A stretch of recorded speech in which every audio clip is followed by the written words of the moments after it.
Good morning, children. Welcome to the English online classes. Before we start, I want you to answer some of my questions. Name a few of your mother's or sister's favorite things. Do you think that ornaments are necessary to increase a person's beauty? What are the things that make a person look attractive? Name a few jewelry items that you like to wear on special occasions. You can send me your answers through audios. In today's class, we will read and understand Sarojini Naidu's famous poem Bangle Sellers. Let me tell you more about the poetess Sarojini Naidu. Sarojini Naidu, the Nightingale of India, was a famous Indian poet and freedom fighter. She was the first woman to be appointed as the president of the Indian National Congress and governor of Uttar Pradesh. Most of all, she was a noted child prodigy and a master of children's literature. Some of her other famous poems include Coromandel Fishers, Cradle Song, In Praise of Henna, Indian Weavers, In the Bazaars of Hyderabad, etc. The Bangle Sellers is a musical verse or song sung by the bangle sellers who sell glass bangles at the village fairs or markets that are organized around temples on auspicious days. The different colored bangles symbolize the different stages of a woman's life as a young girl, a bride, a middle-aged and older woman. This poem has been criticized as it shows that we live in a patriarchal society.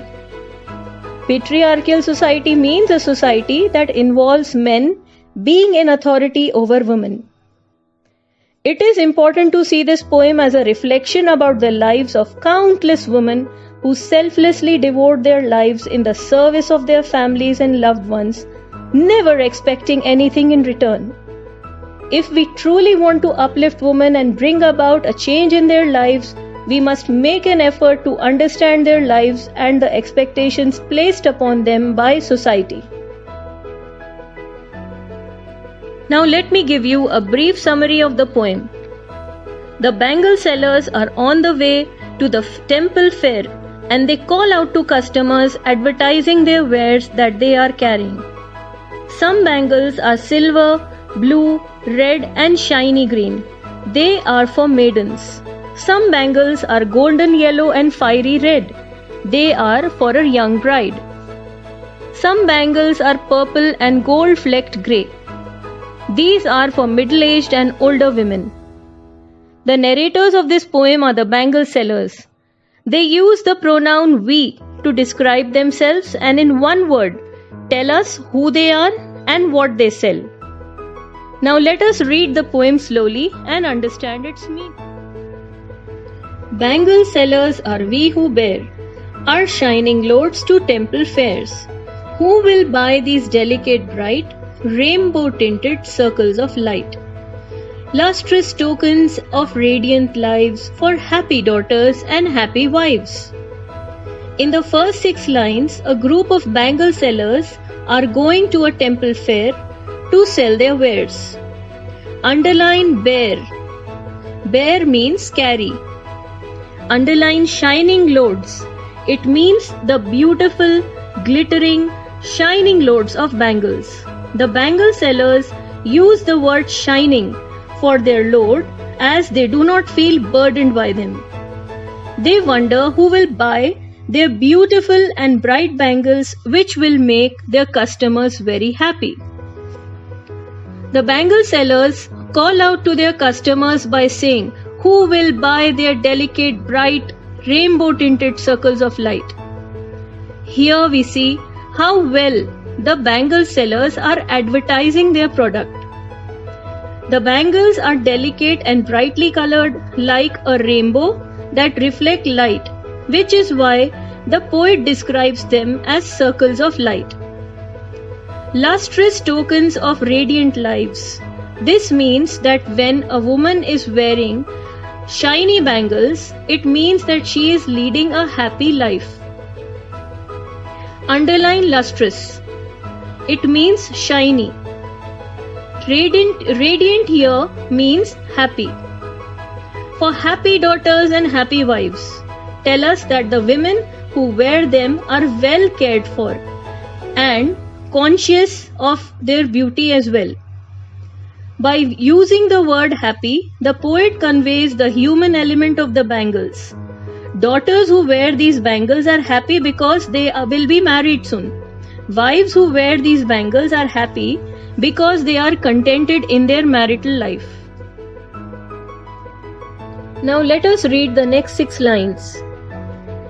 Some are meet for a maiden's wrist, silver and blue like the mountain mist. Some are flushed like the bloods that dream on the tranquil brow of a woodland stream. Some are aglow in the bloom that cleaves to the limpid glory of newborn leaves.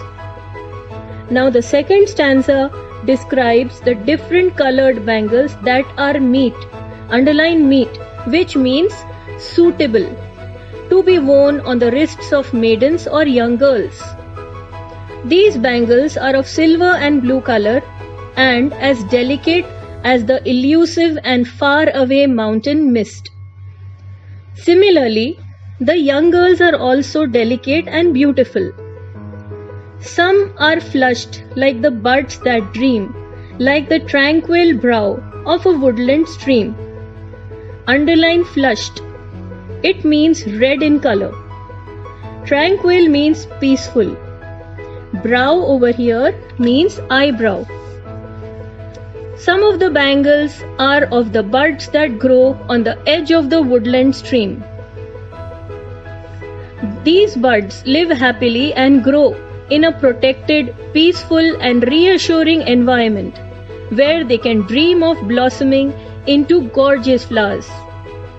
Just like the environment watches over the buds, the family watches over the young maiden. Some are aglow in the bloom that cleaves to the limpid glory of newborn leaves. Underline aglow. It means glowing. Bloom here means blossoming. Cleaves means sticks closely to. Limpid means clear. Newborn leaves means the leaves that have just come out of the plant. I hope you are writing down the meanings as I am narrating it. These lines mean that some of the bangles are beautiful, shiny, fresh and unspoiled, light green in color, just like the color of a new leaf which has bloomed and or sprouted on the plant. Thus, in this stanza, the poet describes the first stage of a woman's life as a young girl through the description of the bangles. Let us go through the lines of the next stanza. Some are like fields of sunlit corn, meet for a bride on her bridal morn. Some like the flame of a marriage fire, or rich with the hue of her heart's desire.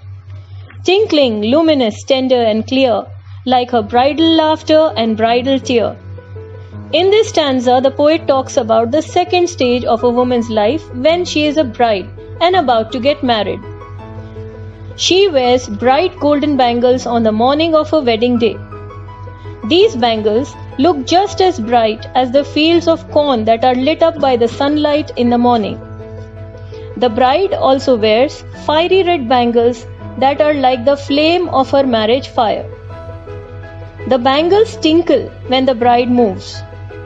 Underline luminous and tender. It means they are bright, delicate and clear in color, just like the laughter of a bride, because she is happy to be getting married and starting a new life. At the same time, she is sad and sheds tears because she is going to leave her parents and childhood home. She is in a very sentimental state of mind, wavering between laughter and tears. The poem ends here in your textbook. However, I feel it would be an injustice to this poem if not explained entirely. The last stanza of the poem says, "Some are purple and gold-flecked grey, for she who has journeyed through life midway. whose hands have cherished, whose love has blessed, and cradled fair sons on her faithful breast, and serves her husband with faithful pride, and worships the gods at her husband's side. The last stanza, the bangle sellers are telling us about the bangles meant for a middle-aged or elderly woman, that is, mothers and housewives. These women wear purple and grey bangles that have gold specks on them. These bangles are meant for a woman who is mature. They have experienced life and have reached middle age in their journey of life. They have given birth to their children and have loved, cared for, and brought up their children. They have held their worthy sons close to their heart and have served their husband and household faithfully. They have taken pride in being housewives and mothers and have done their duties perfectly. Because of this, they have the honor of sitting beside their husband and worshipping God during religious ceremonies. Now, I have mentioned earlier that this poem reflects a patriarchal society where the father is the head of the family and property and decision-making authority is passed on from father to his son. Women are secondary and dominated by men. Throughout the poem, the woman is shown as dreaming of marriage and fulfilling her duties towards her family. Even after years of service, she has to sit by her husband's side to worship God. She is not at the center. Also note, the poet mentions fair sons and not fair children, which tells us that she is expected to give birth to boys. Thus, the poem shows us a true picture of many Indian families where women are subjugated and people discriminate between sons and daughters. That's all for today's English class, children. Hope you understood the poem. Go through it again and pause the video to jot down the meanings and explanation in your text.